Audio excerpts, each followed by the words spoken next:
Hola, muy buenas tardes a todos. Bienvenidos a una más de nuestras actividades de cultura y deporte en un clic 3.0. Hoy pues estamos además celebrando un día muy importante a nivel nacional, que es el Día Internacional de la Lengua Materna. Y bueno, estamos muy contentos, además de celebrar por sí mismo ese día, pues poder tener la oportunidad de hablar de eso, de la relevancia de esta celebración y de lo que implica en nuestro país, ¿no? Que este tipo de días y de actividades se realicen en función de la promoción de las lenguas maternas, ¿no? Y yo agradezco la participación de nuestros invitados que amablemente pues aceptaron estar hoy con nosotros platicando de este tema. Y le doy las gracias y la bienvenida a la maestra Susana Bautista Cruz y al maestro Francisco Antonio León Cuervo. Muchísimas gracias por estar acá. Ahorita vamos a leer una breve semblanza de ellos, solamente darles la bienvenida y decirles, bueno, que ellos son dos especialistas en la materia, que seguramente tendrán mucho que compartirnos y contarnos en torno a la celebración misma, pero también a lo que implica en nuestro país el cuidado, ¿no? y la contemplación y la activación también de las lenguas maternas. Entonces, muchas gracias por estar acá con nosotros y me voy a permitir presentar a cada uno. La maestra Susana Bautista Cruz es originaria de la comunidad Mazahua de Río Hoyos, Buenavista, en el municipio mexiquense de San Felipe del Progreso. Es escritora, docente y promotora de poesía en lenguas originarias. Estudió Derecho y Letras Modernas en la UNAM. Cuenta con una especialidad de Derechos Humanos y una maestría en Derecho. Becaria del Instituto de Investigaciones Jurídicas de la UNAM, donde colaboró durante una década en las jornadas lascasianas internacionales dedicadas al estudio y a la defensa de los pueblos indígenas y afroamericanos. Desde 1993 colabora con la Coordinación de Difusión Cultural de la UNAM. Es integrante de la agrupación de escritores mazahuas. Sus estudios e intereses se diversifican en el derecho indígena, los estudios feministas y de género, así como en la promoción de la literatura indígena contemporánea. Es titular del curso Los Labios de la Tierra, Mujeres Poetas en Lenguas Indígenas, de Escribalia, Escuela Global de Escritores en Línea, e imparte la clase Mujeres Indígenas en la asignatura México, Nación Multicultural del CUIP de la UNAM. Muchas gracias por estar con nosotros, maestra. Y bueno, por su parte, el maestro Francisco Antonio León Cuervo es narrador, poeta, investigador y traductor mazahua. Desde 2011 ha traducido a la lengua mazahua diversas leyes y convenios internacionales con instituciones como el INALI, Cedesol y la CNDH. Ha traducido a la lengua mazahua el poemario Cenizas de una flor. El autor, ya nos dirá él cómo se pronuncia el autor del poemario, en su lengua original. Pertenece al grupo académico para la normalización de la escritura mazahua. Es integrante de la agrupación de escritores mazahuas, director de Oniria Ediciones, director de la revista El Pueblo Mazahua, compilador y coautor de la Antología de Literatura Mazahua 2017, la Antología de Poesía Mazahua 2018, integrante de la Antología Insurrección de Palabras y actualmente es becario del FONCA en la beca de jóvenes creadores. Ha colaborado con cuentos y poemas en revistas impresas y electrónicas como Sin Fin, Círculo de Poesía y Hojarasca. Ha participado en recitales de narrativa y poesía y en 2018 fue galardonado con el Premio de Literatura Indígena de América, PLIA, por su novela El Eterno Retorno. Muchas gracias, maestro, y bienvenido. Y bueno, además de tenerlos aquí, que es un gran gusto, pues ambos son integrantes, ¿no? de uno de los pueblos originarios o de las lenguas, interesados y estudiosos en uno de nuestros pueblos originarios del Estado de México, que es la comunidad Mazahua. Y bueno, para empezar a abrir esta charla, yo quisiera preguntarles a cada uno, ¿cuál es la relevancia de tener un Día Internacional de la Lengua Materna? ¿Quiere comenzar, maestra Susana? Claro que sí, muy buenas tardes. Pues yo particularmente quiero expresar mi agradecimiento a la antropóloga Natalia Melo y por supuesto a la maestra Trinidad Monroy, quien nos acogen este día tan importante para las lenguas maternas en general en todo el mundo. ¿Qué significado tiene este día de celebración internacional? Bueno, pues básicamente tiene un alcance, como el nombre lo indica, a nivel internacional. Es decir, la Organización de Naciones Unidas tiene un organismo que es la UNESCO, que se encarga justamente de las cuestiones de educación y cultura. Y conjuntamente hay organizaciones de pueblos indígenas a nivel internacional que acuden a justamente a exigir sus derechos, en este caso derechos lingüísticos, derechos culturales, derechos a la diferencia. Y bueno, y esto yo lo afirmo desde la especialidad que tuve siendo estudiante en la maestría de Derecho y con mi especialidad de derechos humanos. Es un derecho que hoy en día a nivel internacional, bueno, pues los derechos humanos, desgraciadamente, son derechos que tienen violaciones prácticamente en todos los estados a nivel internacional. Y eh, básicamente también, desgraciadamente, las minorías en estados-nación no siempre sus derechos son respetados. Yo diría que la mayor parte de las veces tienen que acudir a organismos internacionales que a su vez los estados-nación tienen compromisos a nivel internacional que deben cumplir en armonía con otros estados. Entonces, de ahí que esta celebración no sea exclusivamente de nuestro país ni de América Latina, en donde hay un número importante de lenguas indígenas.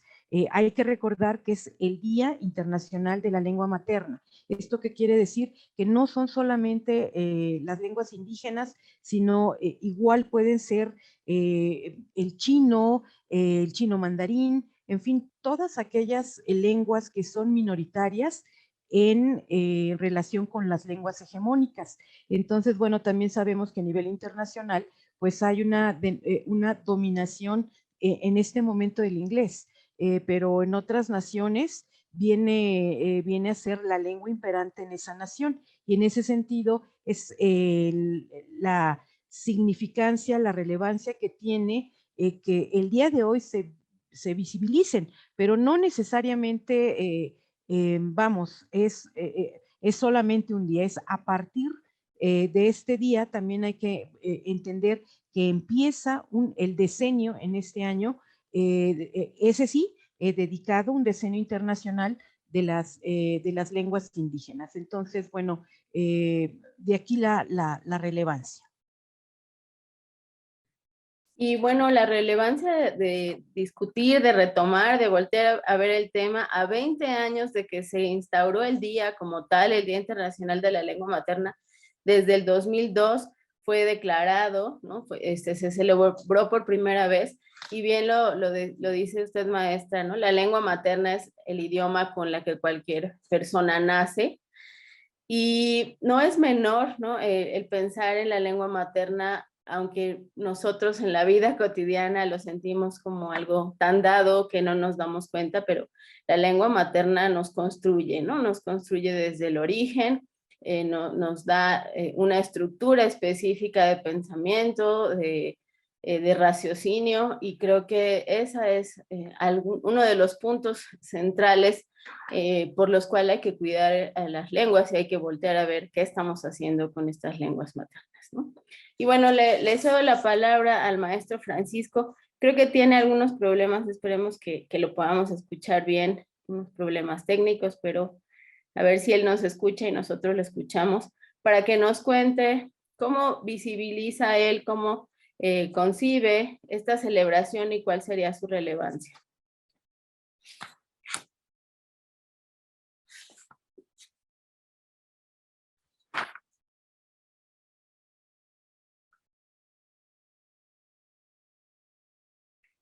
Creo que tenemos problemas. No nos escucha muy bien. vamos a intentar resolver esos problemas, a ver si es posible.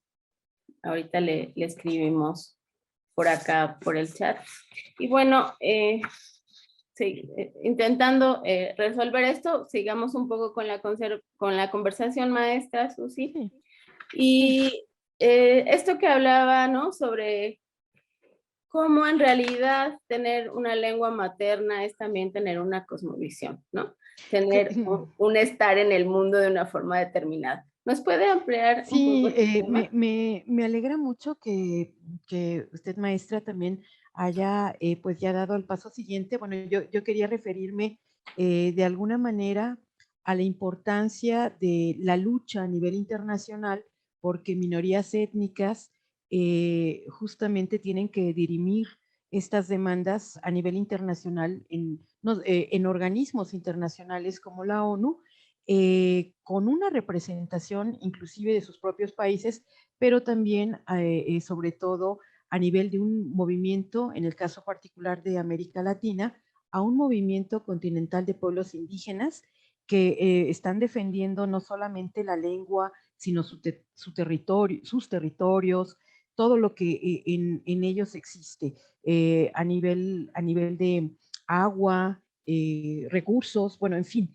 Y todo esto está vinculado justamente con lo que usted mencionó a nivel de la cosmogonía, de la construcción cultural que tienen los pueblos, en este caso indígenas o bien originarios, pues defienden el territorio y la lengua, porque evidentemente si no hay territorio no hay nada que nombrar. Entonces son derechos que están interconectados. Se defiende el territorio, pero también se defiende la lengua, se defiende el agua, como se defienden los ríos y las montañas. Y en ese sentido, bueno, en efecto, para el caso particular de los pueblos indígenas de nuestro país, pues evidentemente la lengua es uno de los pilares identitarios que construyen justamente todo un universo, toda una cosmogonía.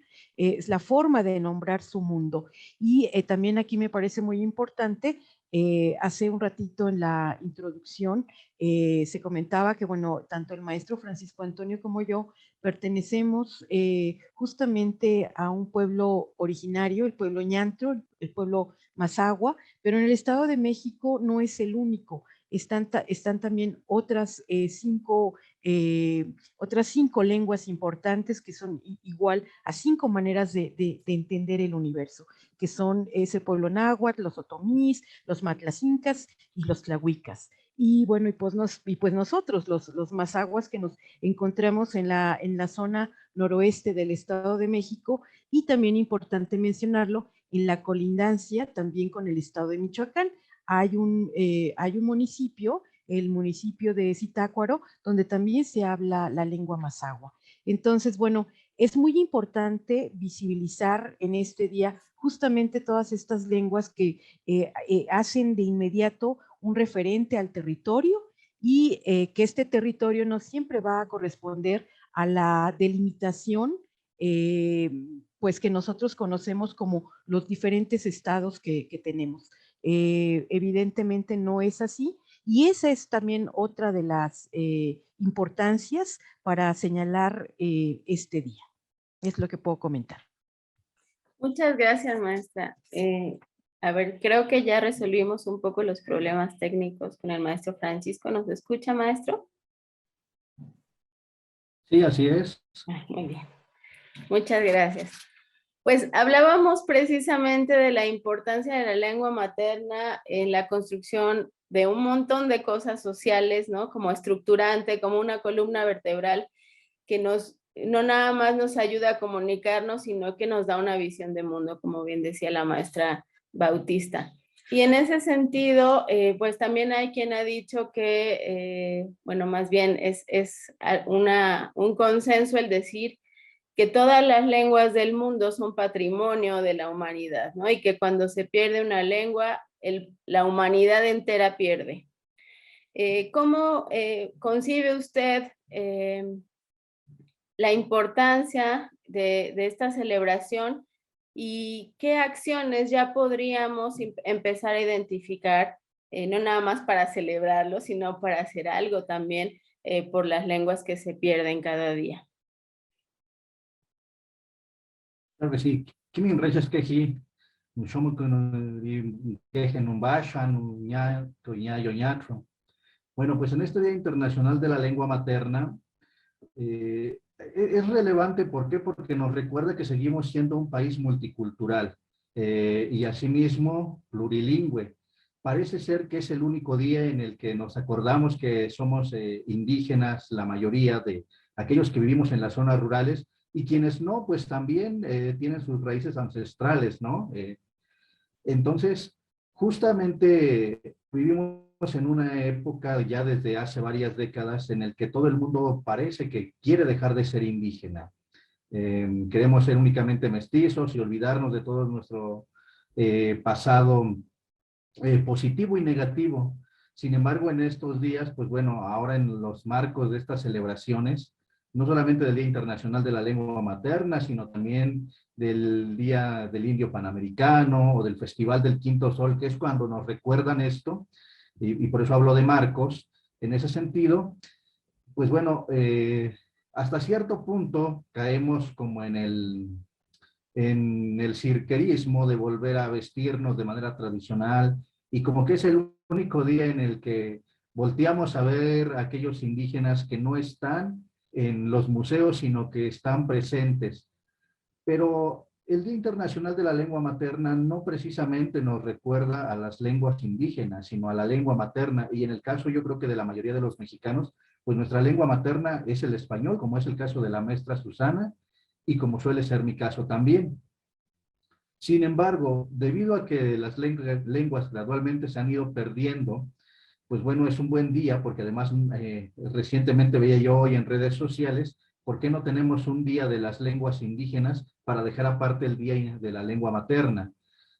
Pues bueno, al no tener un día de las lenguas indígenas, forzosamente nosotros a nivel nacional, tanto instituciones como sociedad, llevamos a reconmemorar también las lenguas indígenas, a recordarnos.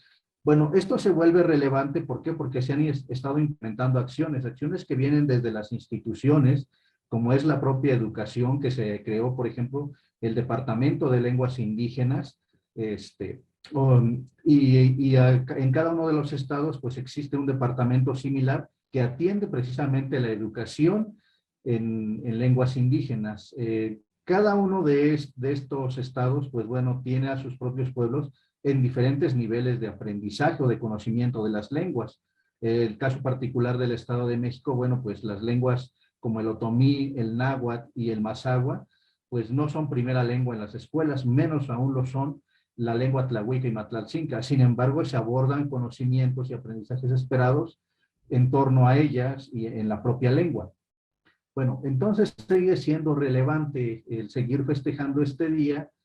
¿Por qué? Porque también la propia sociedad lentamente va haciendo conciencia de que se vuelve necesario pues revalorar este conocimiento. En algún momento, imaginemos, la mayoría de estos conocimientos que están en lenguas indígenas, si se perdiesen y se nos olvida cómo trabajar la tierra, porque cada tierra es distinta, ¿qué pasará cuando alguien quiera volver a hacerlo, no? O si se nos olvidan los nombres de las plantas medicinales que no están en español, por ejemplo, las enfermedades, si bien, por ejemplo, tenemos diagnósticos médicos de enfermedades mentales muy estudiadas, no los tenemos así en lenguas indígenas, pero sí los hay, los desconocemos. Entonces, efectivamente, pues perder una lengua se pierde un bagaje cultural muy, muy amplio, en el cual, pues bueno, quizá para la gente que nunca lo ha tenido no le hace falta, pero mucha de la gente que depende de ello, pues sí empieza de pronto desde cero. Y es entonces cuando pues decimos, bueno, ¿cómo sobrevivieron nuestros ancestros hasta esta época? Pues bueno, fue porque tenían todo un conocimiento del entorno que los rodeaba. Y en ese sentido, si no lo conocemos, pues obviamente les decía, volvemos a empezar desde cero. Se están generando acciones muy concretas. Yo creo que estas acciones vienen más de la sociedad civil, las instituciones generalmente celebran, pero es muy difícil detectar desde las instituciones cuáles son las acciones correctas. las acciones más correctas y las más viables siempre vienen de la población, porque es ella la que sabe cuáles son sus necesidades y por lo tanto, pues es donde pueden aplicar pues mayores actividades para reforzar la conservación de la lengua. Lamentablemente, luego se encuentra pues en un gran trecho infranqueable entre instituciones y sociedad civil, porque las instituciones tienen reglas de operación que no permiten financiar proyectos que van de la sociedad civil, proyectos que son muy difíciles de justificar económicamente, y eso sigue haciendo que muchos proyectos a veces se pierdan, que tienen muy buenas intenciones desde la sociedad civil, y cuando los proyectos vienen desde las instituciones, pues igual tampoco aterrizan adecuadamente. Es decir, pues todavía como país nos hace falta un gran trecho, pero bueno, el recordarlos en este día, recordar y reflexionar sobre las lenguas indígenas de México y que se están perdiendo, pero que además están haciendo acciones para que éstas se sigan conservando, pues vale mucho la pena. Por lo tanto, pues hay que festejar y hay que agradecer, pero la mejor manera de festejar es reconociendo a aquellos que desde su trinchera siguen haciendo posible que las lenguas existan. Y esas personas anónimas siempre van a ser los abuelos, las abuelas, las madres, las padres de familia, que pues están lejos de los medios y de los reflectores. Pues bueno, es a ellos a quienes les debemos todavía que tengamos lenguas indígenas diversas en México. Ya, hay dos puntos que me gustaría un poco estirar de estos hilos que usted ha puesto ahí para la conversación, que creo que son muy importantes para la reflexión de lo que pasa con las lenguas en nuestro estado y en nuestro país. Uno es esta identificación pues específica de una historia colonial que nos hizo mirar las lenguas indígenas como las vimos por mucho tiempo, ¿no? Por muchos siglos.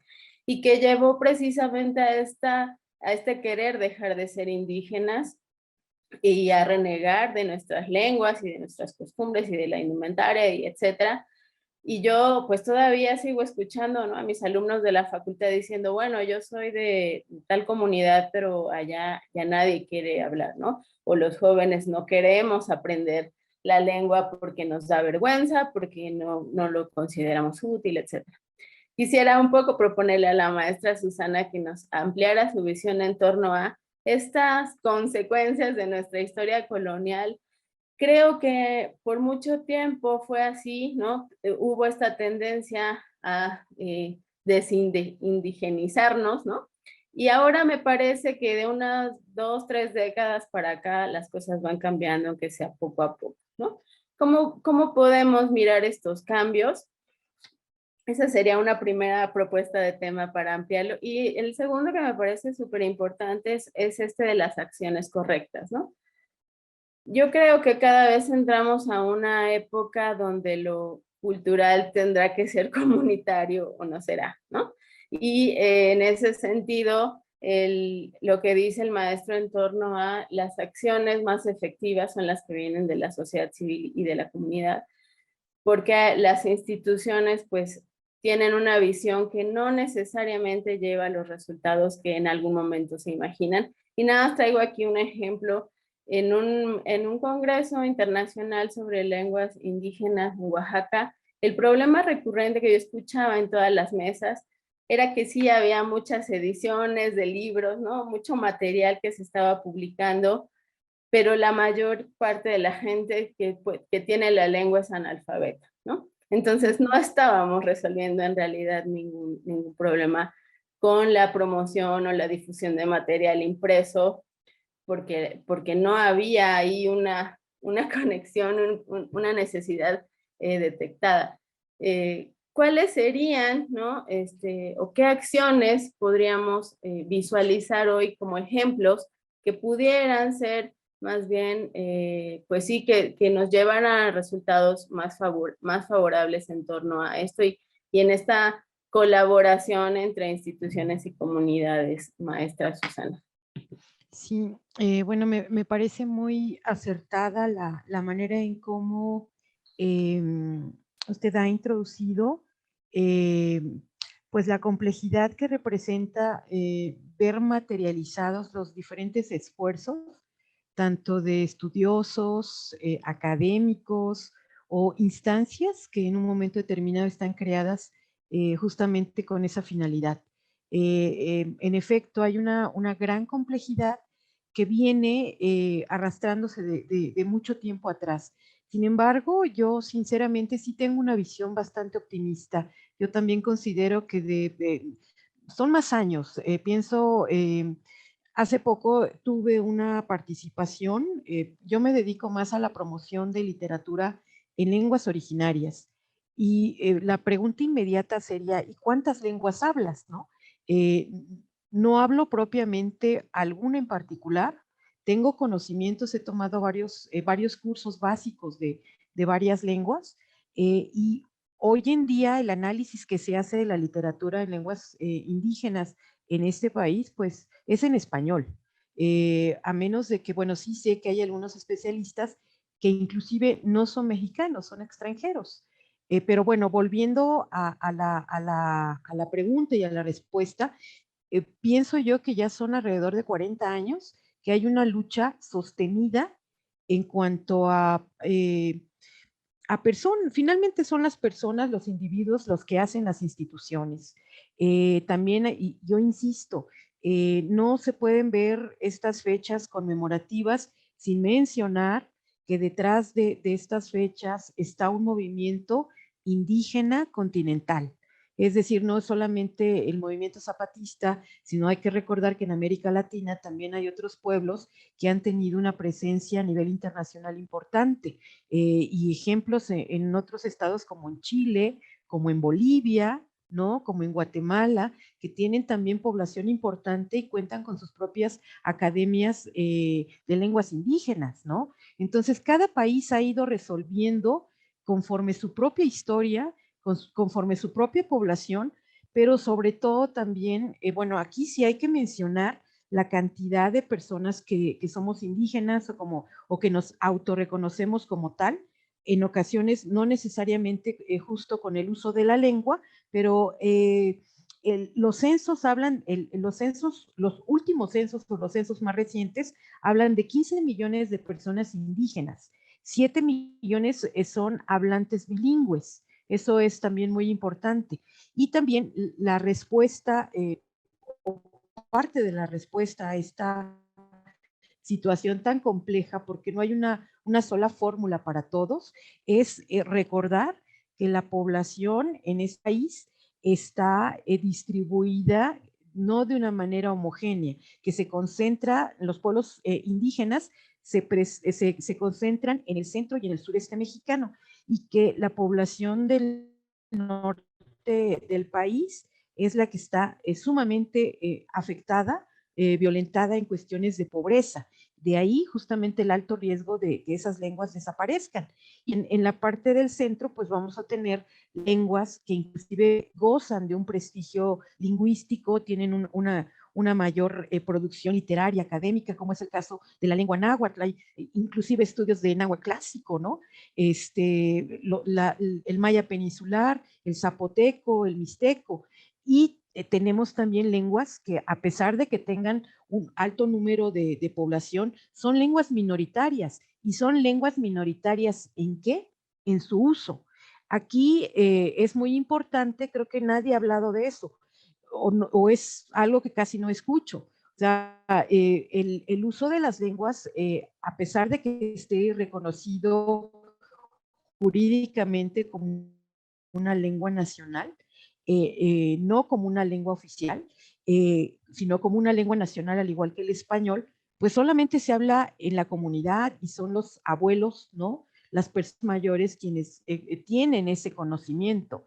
Entonces, pues, ¿qué nos está faltando? Pues nos siguen faltando políticas lingüísticas fundamentales que atiendan la educación. Y ya lo mencionó también el maestro Francisco, están ahí, pero no han sido del todo efectivas. Y digo, no han sido del todo efectivas porque entonces sería un poco contradictorio también reconocer la importancia que en estos años, en estos 40 años y casi 20, la existencia de las universidades interculturales, donde se enseñan las lenguas propias de los pueblos en donde se encuentran esas instituciones. De hecho, el maestro Francisco es egresado de una universidad intercultural en el Estado de México. Mi profesora de Mazahua es también egresada. Entonces, la cuestión en el diagnóstico es muy dispareja. ¿Hay avances? Sí los hay, por supuesto que los hay. ¿Son poco efectivos? Probablemente sí, pero estamos viendo cómo están surgiendo generaciones de hablantes de diversas lenguas que están, pues de alguna manera también empujando un movimiento importante en sus lenguas y sobre todo, creo yo, que en sus propios términos. Años atrás veíamos investigadores, sobre todo extranjeros, que no está mal, porque finalmente las lenguas, como bien lo comentó usted al principio, forman parte de un patrimonio mundial, ¿no? Entonces, no solamente le pertenecen a los pueblos, pero ellos también detentan este conocimiento, ¿no? Entonces, es compleja la situación en la que se desarrollan pues las lenguas. Y otro aspecto que también me parece muy importante, hace 40 años, pues aparecieron también los antropólogos, luego los etnólogos, y creo que estos años ha sido un periodo en donde también se han visibilizado mucho los lingüistas, pero también los lingüistas propiamente pertenecientes a los pueblos indígenas. Y eso también es fundamental porque venían de afuera y también no conocían muy bien o con cierta certeza pues el conocimiento ancestral. Entonces yo creo que lo que sí ha sucedido durante estos años es que somos nosotros, o sea, los integrantes de los pueblos indígenas, los que estamos tomando la voz en estos asuntos que son nuestros. Y eso me parece también muy importante. Eso es lo que yo pudiera comentar. Muchas gracias. Sin duda, esta discusión, este diálogo son indispensables, ¿no? No nada más en nuestros espacios académicos, sino también para que la gente conozca, ¿no? Para que sepa y para que se dé cuenta y hagamos una autorreflexión de la importancia de nuestras propias lenguas, ¿no? De cómo aprendemos el mundo a través del lenguaje. Y yo quisiera entrar en un tema que probablemente pues sea polémico en las comunidades estudiosas y en la difusión de la lengua y el cuidado en estas instituciones, que es el de la normalización, ¿no? Quisiera que el maestro Francisco en un primer momento nos contara bien a bien qué significa la normalización cuando hablamos de normalización en las lenguas, sobre todo en nuestras lenguas indígenas, y qué implicaciones tiene también estos esfuerzos de normalizar las lenguas a distintos niveles, ¿no? Estatales, nacionales, etcétera. Es un término muy común, ¿no? Pues sí, en la gente que está involucrada con estos temas, pero que muchas veces para el público en general que escucha por primera vez es un tema un poco complicado, un poco más ajeno. Entonces, si nos pudiera contar, maestro. Claro que sí. Pues bueno, este es un tema fascinante y a la vez polémico. ¿Cuántas veces nosotros en la primaria dijimos, bueno, ¿por qué tengo que escribir casa con S y luego con Z? ¿Y por qué tengo que escribir a veces con B o con V? Bueno, imaginen todas estas discusiones llevadas a las lenguas indígenas, pero ahora por personas con un aparato económico y también con muchas mayores limitaciones, pero también con un interés. Bueno, el tema de normalizar nace a partir de cómo escribimos. Cada una de las lenguas, ya lo dijo la maestra Susana, se encuentra en diferente nivel. Hay lenguas como el zapoteco que tienen una tradición escrita de más de 100 años, como el náhuatl, como el maya, que siempre se han escrito. Existen otras lenguas que recientemente empiezan a escribirse y existen lenguas en las que quizá también nunca se ha escrito nada. En ese sentido, pues bueno, cada una de las personas cuando empezó a escribir, empezaron a escribir como ellos pudieron y fueron formando una escuela. Es decir, las personas a las que yo contagio, les enseño mi forma de escritura Y muchas veces esta forma de escritura fue inconsciente, es decir, nada más enseñamos a escribir por enseñar a escribir, sin nunca analizar realmente cómo estábamos escribiendo, nunca determinar las reglas gramaticales de las lenguas. Eventualmente llega un momento en el que cada una de las personas o cada una de las comunidades dice, bueno, ya estamos escribiendo, ya ni parece que es la misma lengua, porque utilizamos grafías diferentes, porque incluso tenemos variantes léxicas distintas. Entonces, ¿qué ocurre? Pues bueno, vamos a sentarnos a normalizar. Normalizar la lengua es un concepto pues, que manejamos mal, porque en realidad lo que estamos normalizando es la escritura, no la lengua. La lengua, pues cada pueblo la sigue hablando como bien quiere, y esta normalización pues de una lengua va a partir de cada lengua, es decir, los mayas van a tener su propia normalización, los wixárikas van a tener su propia normalización, los otomíes su propia normalización, en el caso de los mazahuas, su propia normalización. Aquí hay una cierta resistencia entendida desde dos niveles distintos. Primero, la comunidad nativo hablante en general se resiste a la normalización de la escritura. ¿Por qué? Porque malentienden el concepto y piensan que normalizar la escritura es normalizar la lengua y que ahora vamos a tener que hablar como nos van a dictar a aquellos que a lo mejor sí han estudiado o que sí conocen. Ese es el primer, digamos que es el primer obstáculo que tiene la normalización de las lenguas. Luego entonces hay otro obstáculo que va más allá, que viene a ser la imposición. Ciertos grupos, que en cada lengua ocurre esto, ciertos grupos que tienen poder institucional, por ejemplo, a lo mejor porque están metidos en algunas instituciones, pues ellos acaparan las reuniones de normalización e imponen una forma de escritura que muchas veces no es eficiente a las necesidades de la lengua. Es decir, en algún momento en la lengua mazahua también ha tenido sus talleres de normalización. Algún compañero decía, pues es que parece que nada más estamos normando por corazonada. Para normar debiese de existir también toda una serie de estudios científicos. Nosotros, por ejemplo, proponemos el ámbito pedagógico, el lingüístico y el tecnológico para que en la medida de esos estándares poder establecer los parámetros desde los cuales vamos a medir la eficiencia de una u otra grafía respecto a las demás que se proponen. Sin embargo, pues nada de esto es así. Todo viene siendo, pues saber quiénes somos más y quiénes votamos más, ¿no? Entonces les decía, existe también el secuestro de las lenguas en este sentido por ciertas personas.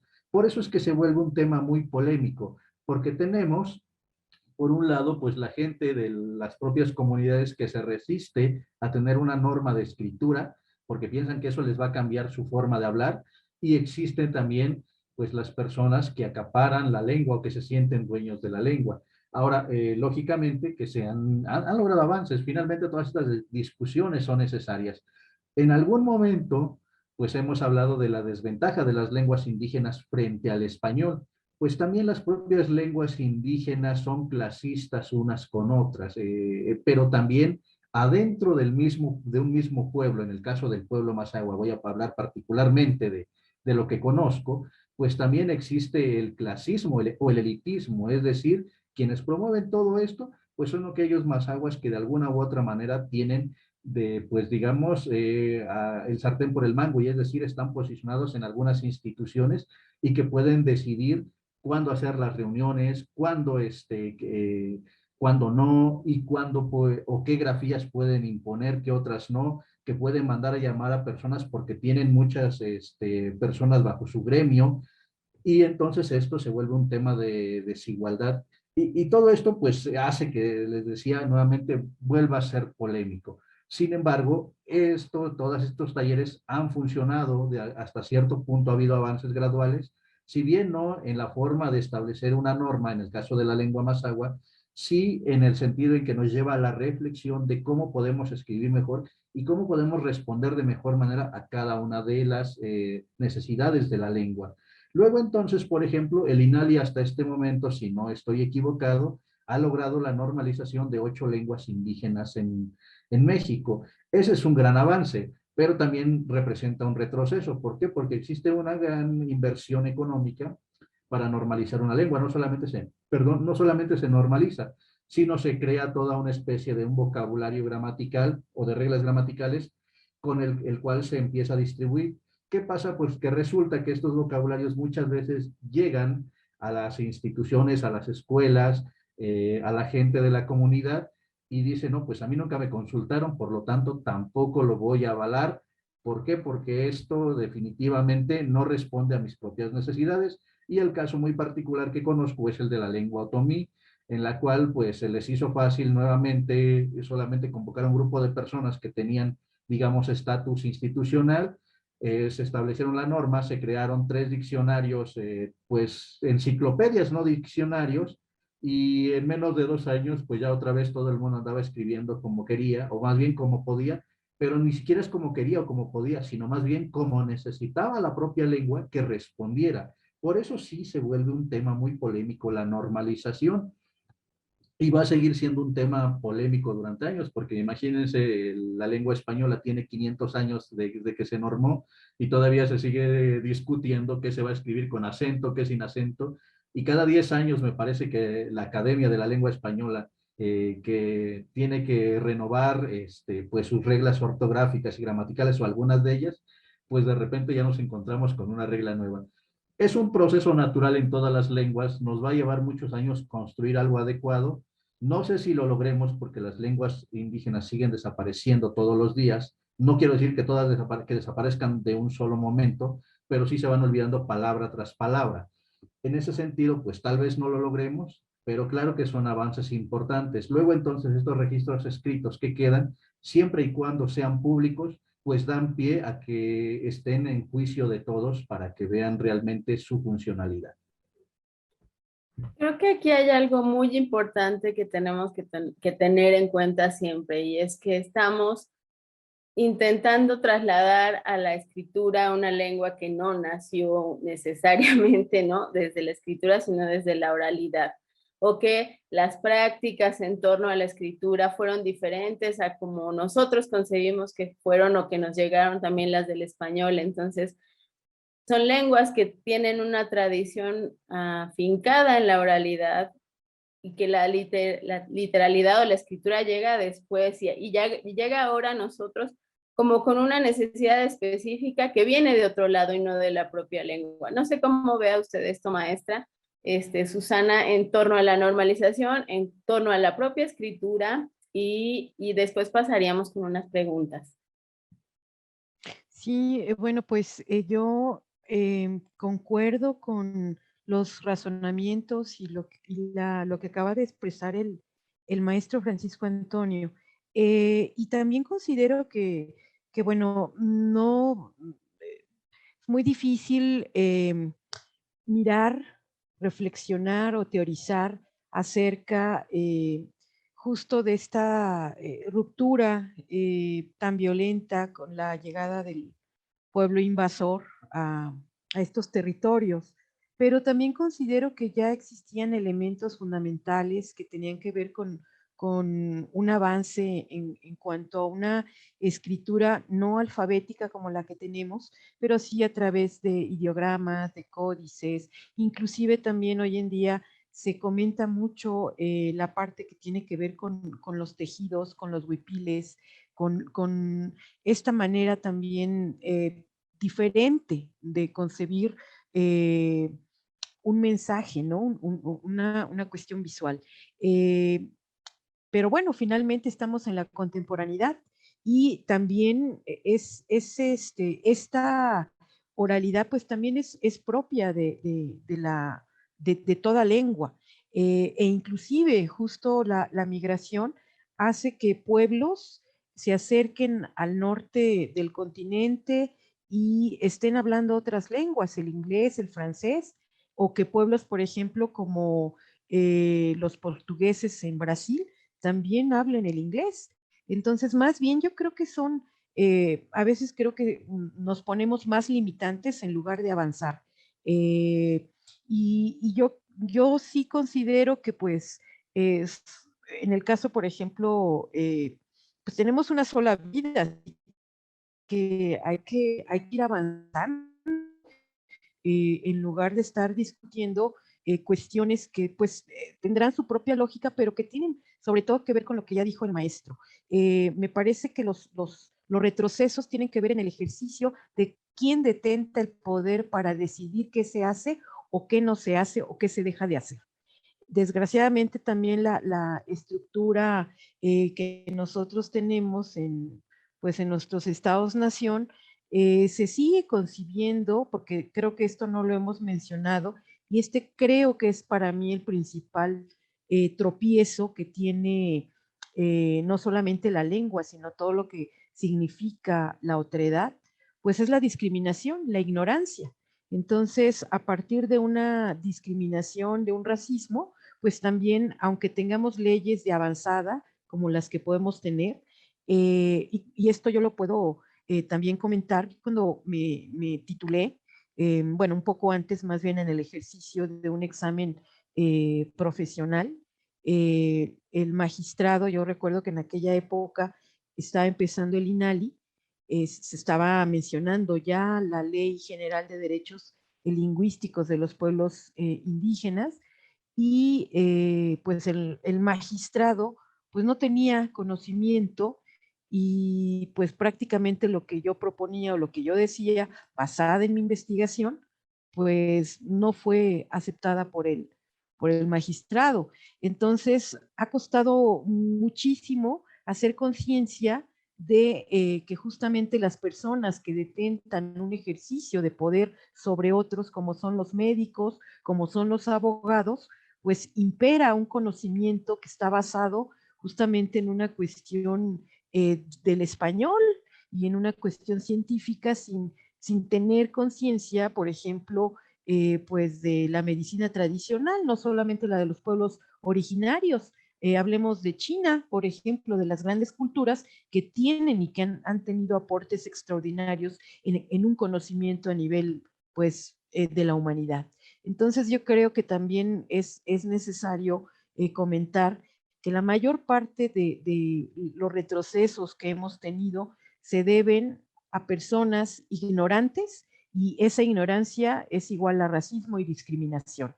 Eso es lo que yo considero. De ahí tenemos que seguir avanzando, tenemos que seguir avanzando, porque, repito, hay pueblos que no solamente son bilingües, son trilingües, y están viajando por todo el mundo.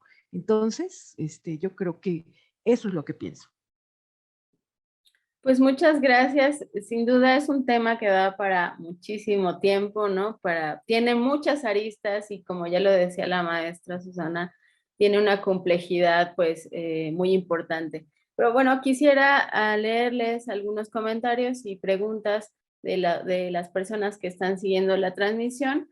Agradecemos la presencia de las autoridades de y comunidad de la licenciatura en Educación Primaria Indígena, a la comunidad del CECITEM y de la Universidad Tecnológica de Sinacantepec, que nos acompañan en esta conversación. Y bueno, hay algunas preguntas. Nos dicen, ¿cómo podemos fomentar el acercamiento de la población en general a las diversas lenguas? ¿No? Les voy a leer 3 para que en cada participación nos puedan dar sus respuestas. ¿Qué acciones conocen o han implementado para mejorar la accesibilidad a todas las lenguas maternas? Y la tercera pregunta nos dice, ¿qué literatura recomiendan ustedes para conocer más sobre las lenguas? Maestro Francisco, le doy la palabra. Sí, claro. Bueno, primero que nada, pues las acciones han sido graduales y han venido desde tiempos, bueno, desde varios años. Ya lo mencionaba la maestra Susana, acciones como la creación de la Universidad Intercultural, como la creación del Instituto Nacional de Lenguas Indígenas, acciones, por ejemplo, en su momento, cuando la universidad llevaba a las otras instituciones la necesidad de enseñar las lenguas indígenas, todas rechazaban esta propuesta pedagógica. 15 años después, y a raíz de las nuevas leyes que se han implementado, incluso para el servicio profesional docente, ahora las escuelas normales, las universidades pedagógicas e incluso otras universidades que no tienen que ver con el área de ciencias sociales, sino más bien con ciencias tecnológicas, eh, pues han volteado a ver las lenguas indígenas y se vuelven asignaturas curriculares o por lo menos en algún taller allí. Es decir, este tipo de acciones pues son los que más que acercar a la gente a las lenguas, lo que hacen es llevar la lengua o las lenguas a la gente y esta diversidad lingüística la llevan. Una vez que está ahí, forzosamente tienen que voltear a verlas.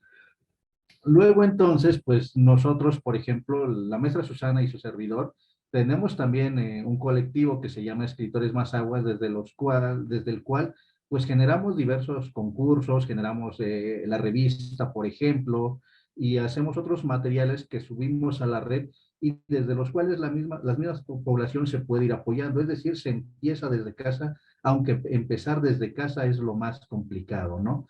Por supuesto que en este sentido va a haber muchas personas las cuales se van a apoyar incluso en esto para conocer un poco la lengua, para enseñarla también con una función más pedagógica, pero también va a haber muchos detractores por el tema de la escritura, etcétera, ¿no? Por el tema del etnocentrismo también.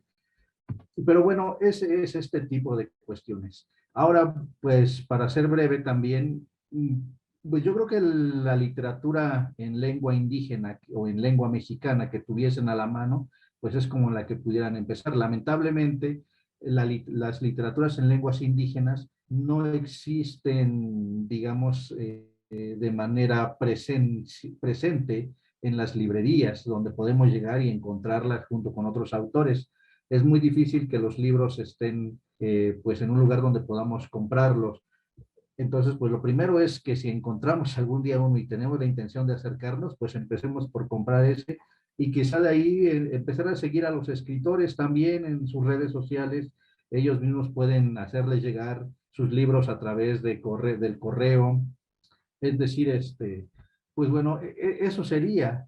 Lo otro también, y contestando otra de las preguntas del público, que dónde se pueden encontrar estos registros, bueno, meterse a las páginas oficiales de algunas instituciones, como viene a ser el INALI. En el INALI podrán encontrar, en su página oficial podrán encontrar ya las normas de escritura que existen, podrán encontrar pues una serie de libros que el INALI ha publicado de manera bilingüe, de diferentes temas también.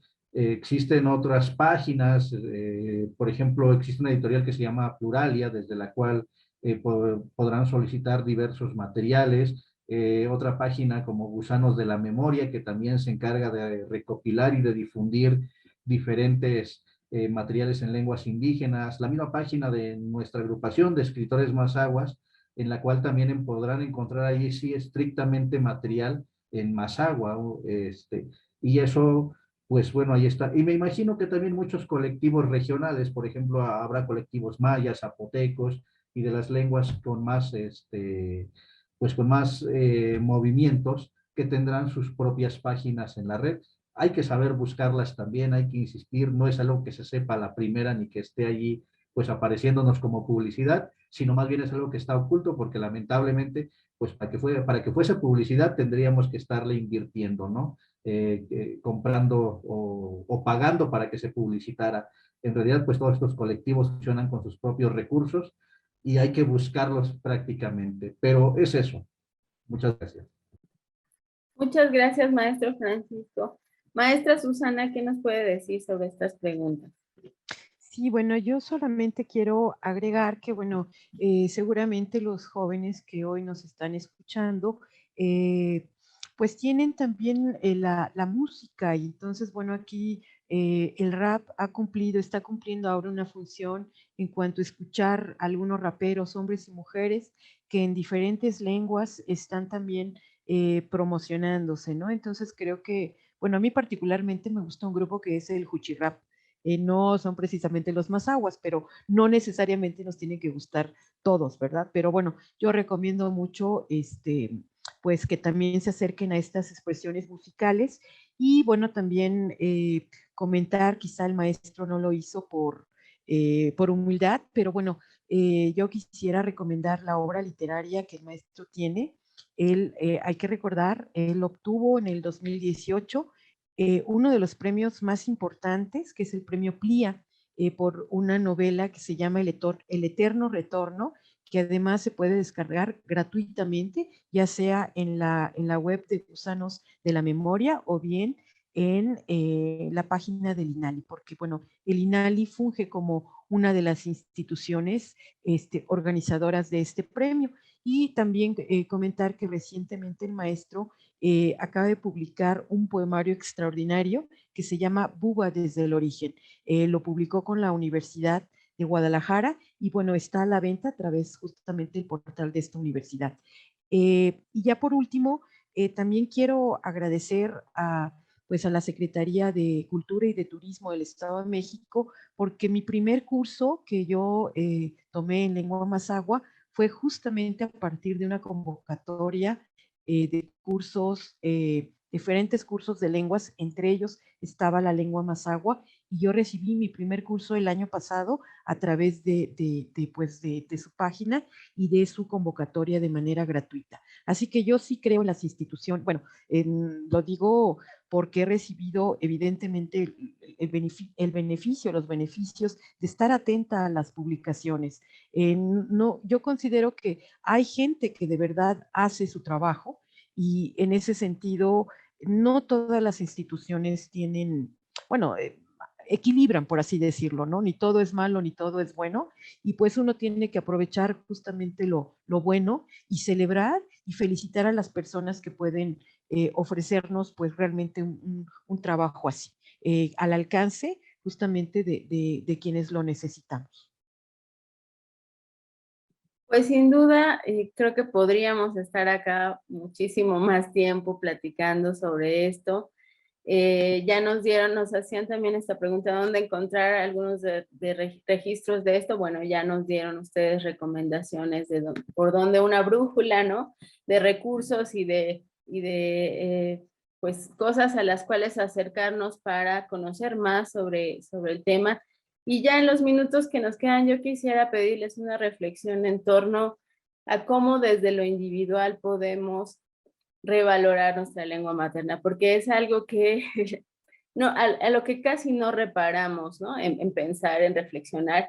Y yo ahorita pensaba, claro, es necesario que a veces lo pongamos ahí y abracemos nuestra lengua como algo que nos da la vida, ¿no? Que nos dio vida, que nos hace nombrar lo que tenemos, lo que hay en el mundo y que nos da esa estructura, la forma de pensar, pero es algo que casi nunca hacemos la pausa para poder pensarlo, ¿no? Y también pienso que también existe la riqueza lingüística individual, ¿no? Y yo cuando he estado en eventos de este tipo, en discusiones, me siento pobre, ¿no? Porque yo solo tengo una lengua, es el español, ¿no? Y aunque veo y veo la importancia, pues mi lengua materna es una, ¿no? Afortunados son los que tienen 2, 3 lenguas maternas y que tienen además formas diferentes de nombrar el mundo, ¿no? Entonces, ¿qué les dirían ustedes a todos aquellos que nos están escuchando para hacer esta reflexión individual sobre la lengua materna? Bueno, es complicado acertar, ¿no? Porque cada uno lo va a ver desde su perspectiva. Pero bueno, yo creo que empezar por la lengua materna, en este caso, para la mayoría sería el español. Y yo creo que empezaríamos más bien por revalorar pues las costumbres ancestrales o el conocimiento ancestral, no necesariamente en este caso la lengua materna, porque si nuestra lengua materna es el español, obviamente todo el tiempo la estamos revalorando o necesitamos revalorarla incluso en el momento de escribir cualquier cosa, pues necesitamos ver que esté bien escrito, ¿no? El problema viene siendo pues las otras lenguas. En este sentido, pues yo creo que para empezar desde lo individual, pues es acercarnos a ese conocimiento. Muchas veces este conocimiento ya no va a estar ni siquiera en la propia lengua, va a estar en español, pero aún así lo hemos negado, ¿no? Relatos de la tradición oral, medicina tradicional, que a lo mejor en casa, pues va a haber el afortunado que decía, no, pues es que la señora que nos ayudaba sabía unos remedios caseros, ¿no? Que venían de su pueblo, a lo mejor pues está el pueblo, pues bueno, vámonos a eso, empecemos por lo más cercano que tenemos y a recordarlo, compartirlo con los niños. Este, yo creo que por ahí pudiésemos empezar. Mucha gente por ahí ha empezado, acertadamente lo decía la maestra Susana, en las instituciones mucha gente también lo ha hecho, han hecho bien su trabajo, se han acercado a los pueblos, no desde los lineamientos institucionales, sino desde aquel acercamiento, esa vinculación comunitaria.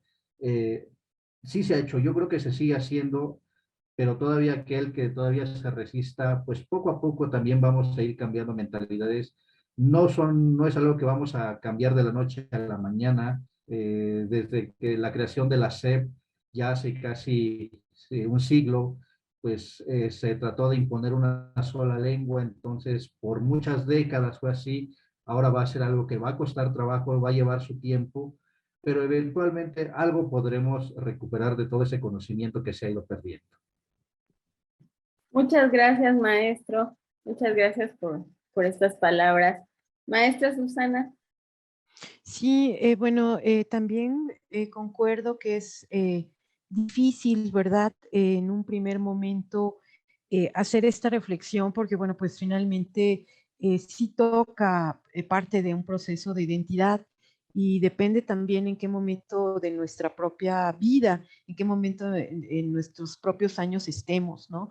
Pero sí considero, por ejemplo, esta construcción cultural que tenemos como mexicanos. Creo que están básicamente las culturas de todos los pueblos, ¿no? Es decir, esos 68 pueblos o más que tienen contemplados o que están registrados a partir de sus lenguas, creo que nos conforman, por ejemplo, en festividades tan importantes como es Día de Muertos. Creo que esta festividad que es propia de todos los mexicanos, y bueno, de todos los que están vivos, porque algún día estaremos muertos, pero esta manera en cómo festejamos a los que se han ido y sobre todo a estos días en que se espera a los recién nacidos y luego ya los adultos, la manera en cómo concretamos una ofrenda responde también a una mirada de los pueblos originarios. Ahí creo yo que se congregan varios, si no todos, varios pueblos. Su visión de los pueblos está ahí. En una fecha simbólica, que es el 1 y 2 de noviembre. Sin embargo, va variando de acuerdo también a en cada pueblo.